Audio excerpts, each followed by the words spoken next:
my first full day after being dropped off and picked up with AD, the arguments with him and his fiance was kind of like, they was kind of brewing up and stirring up, with each time that we left and came back to the project.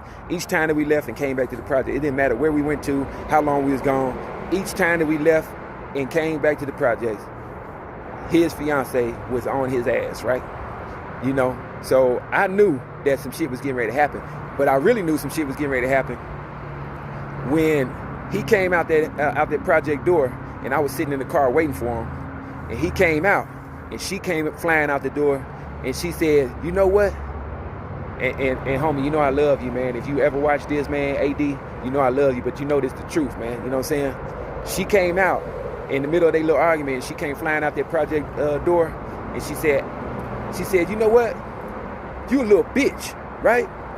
And when she said that, I knew right then it was going to be some crazy shit popping off. I knew that this wasn't going to work, right? So I was just like, damn, I'm trying to figure out, it's still the weekend, so I got time still to figure this stuff out. I'm trying to figure out how to maneuver, what temp agencies to get to. I'm going to get me a job. That's what I'm trying to do, is get me a job, right? So that I can hurry up and get the hell away from this madness, right? But when she called him a bitch, I knew that it was going to be some more crazy shit after that.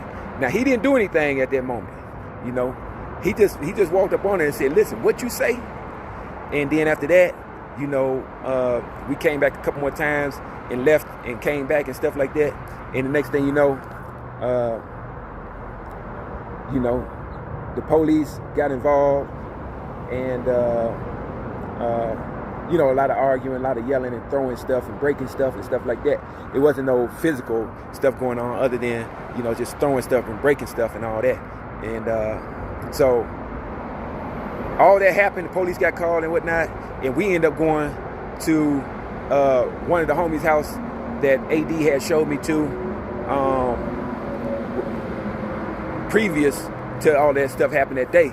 And this gentleman was the same gentleman that helped AD find himself in Rockford and get himself together and stuff like that.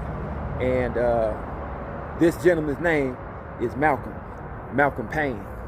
Malcolm Payne, if you watching this, man, you are a blessing, man. And I'm saying this because he helped AD, right? He helped my homie AD get himself together in Rockford, right? Malcolm Payne is a real estate agent, a real estate broker.